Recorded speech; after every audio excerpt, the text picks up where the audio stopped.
filmed as this bad boy to say what you want. He was very, very respectful. You'd watch all his, because back then, like 86, you'd wake up early in the morning and you get the reruns that we on ITV, and you'd watch Mike Tyson, and I really liked Mike Tyson then.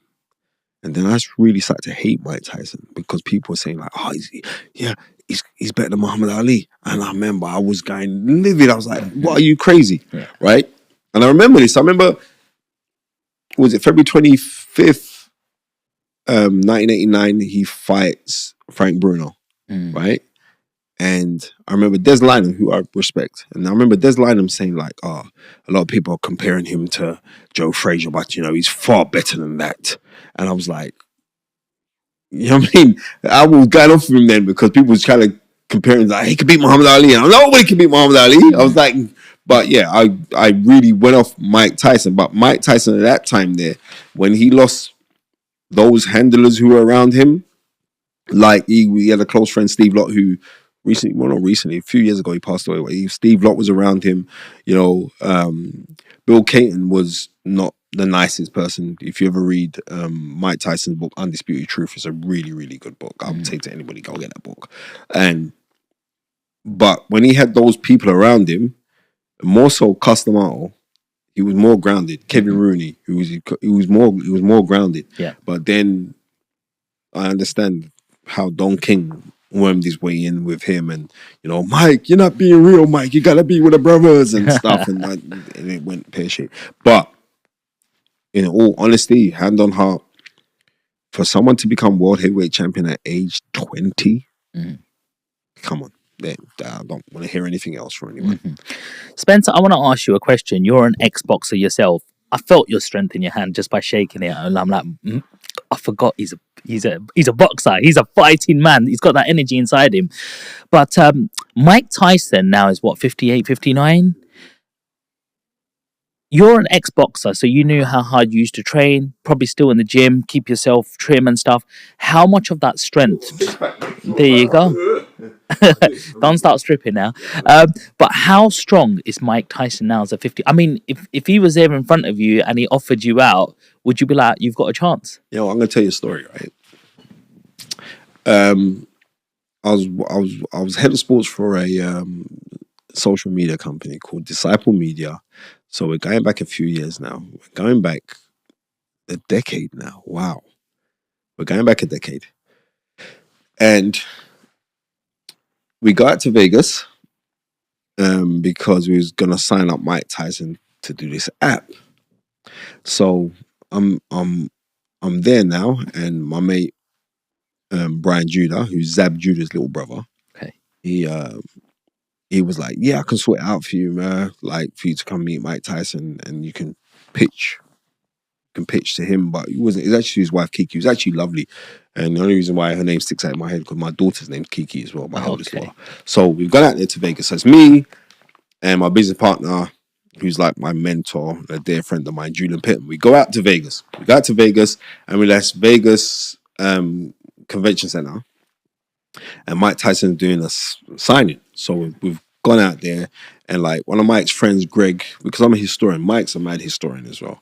But he went up to Mike, he was like, "Oh, Mike, you gotta meet this guy Spence." We've met before as well, we met a couple times. Because you gotta meet Spence, he's a mad historian, man. He knows way more shit than you. You know the Americans are, right?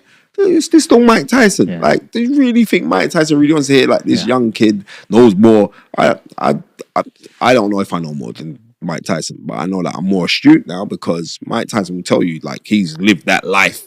You know what I mean? I don't even drink, I don't smoke. I mean, right. So we're there at the convention center and we shook hands and like, right.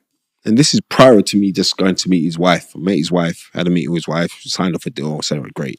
So we've come in there now. So it's like, his guy Greg says, Spence, you take the mic and like, I want you to host a show. I'm going to give you a few dollars, you host a show. So host what show? You're going to host Mike. I remember Coogan Cashy was there from IFL, so he filmed this. I'm gassed because I'm hosting Mike Tyson in Las Vegas Convention Center. That's like, man, there's like thousands of people there. So I'm there and I hosted it. And Mike Tyson had a glove that he was signing. That you sign his glove and like you pay, I think it was like $400 for a signed glove. And he had his own brand on it. So this Mexican man came and he said like he wanted the glove. He wanted the glove, but he had his own glove, but he still paid the $500 or whatever it was. But could you sign his glove? So he's gone to the organizer, and the organizer most probably didn't, because he's a Mexican and he was there with his family, but he was really like, no, you gotta buy this glove. But I said, what difference does it make? He's still paying the same money. So I was hosting the show with a really lovely lady, right? Alexa, me and her were hosting the show, and she said, oh, Spence, could you go and just tell the organizer guy, like, it's no problem. The guy just wants his own glove signed. So, and I could see this guy was like this little short, tubby white American guy, but he was getting really animated on this poor Mexican guy. And the Mexican guy would just be humble. Hey, I just want to sign my glove, please. Like, you know what I mean? I don't want no trouble, right? So I've gone over there, and I'm not even. How I speak, I'm using a lot of hand gestures. So I'm like, well, bro, this I've just you got the wrong end of the stick. This guy just wants the thing signed, but he wants his own glove signed. Yeah. Right? Still paying the same money. Here's the money. Right. So from the corner now, Mike's seeing my hands doing all of this to the promoter who's just booked him. Now I know he's already got the hump because he may say, you can't talk to this guy when it comes to boxing. He knows too much boxing. Right? All I hear from the back, hey man. You're like what? He goes, hey, you don't talk to him like that. He's the promoter. You keep your fucking mouth shut, okay? You're the fucking DJ. I said, brother, I'm not the DJ. Your mate Greg just asked me to host it. Said, I don't give a shit. This man, I'm like, so I'm looking and like, now you gotta remember, this is I don't know, 2014. I'm looking at Mike Tyson, and I know you just been on a piss the night before. Yeah, you stunk of weed. I was looking and I'm saying, like, I fancy me chances there, you know? No, seriously. It sounds crazy. Nah, that's what I know, because that's when you got it. I fancy my chances. And like, because especially then, he's been on this vegan thing and he's lost weight. I'm looking, I'm saying, I fancy my chance. No, seriously, I fancy my chances. Because at that time, you're in your 50s now. And at that time, I must have been about 30 something. I was like, I really do fancy my chances there. So I'm looking around to see the rest of the crew that's with me to see if they're going to back me when Mike's going off at me, right? I turn around, and I'm looking for like Zab Judah's brother and the rest of his crew. They're all on the other side of the auditorium. So they've left me. I'm in front of Mike Tyson now. I'm thinking, right, it's going to go off. And then he looked, he goes, hey man, hey, what are you here for? What are you here for? I goes, mate, I was just here with your wife earlier. He goes, brother Spence. Whole demeanor's changed. Gave me the biggest hug. Oh man. And I was explaining to him, no, I would never disrespect you or anybody, but the guy didn't understand what this Mexican man was saying. I'm trying to explain to him, it's all love. Oh man, you. And like, yeah, I'll show the picture. But it could have gone curtains for me there. Whoa. Yeah, I mean, seriously, it could have been curtains. It could have been curtains for me. But yeah, That's my Mike Tyson story. It's very funny because, and since then we've been really cool mates. I'm really close to his family. Like his father-in-law, who's a devout Muslim, isn't a mom. His wife, his family. So we spent time with him when we was out in Saudi Arabia, because they got a gym out there as well. I went to the gym opening as well. The gym's actually being run by Joel Gallagher. Okay. So it's like, yeah, I'm really grateful for that. But I've got a Mike Tyson story where it could have gone tits up for me. And I wouldn't have been the knowledge because it hit me so hard I wouldn't remember anything. Do you think he's got that crazy power? Of course it. So look, there's a fight coming up between him and Jake Paul.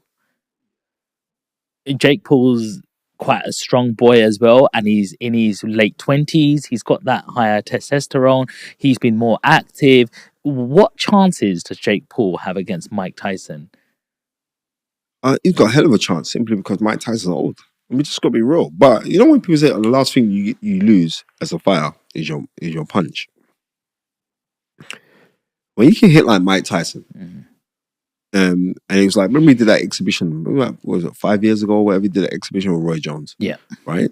And Roy Jones would say, look, Mike real. Yeah, he punch real hard. Mike is a real guy. So I'm looking and I'm saying, like, don't kind of take this as a joke. Mike can still hit. But I'm looking at that and also that was like 5 years ago, Mike. You were an old man then, right? You got into incredible condition, but you're still an old man. I don't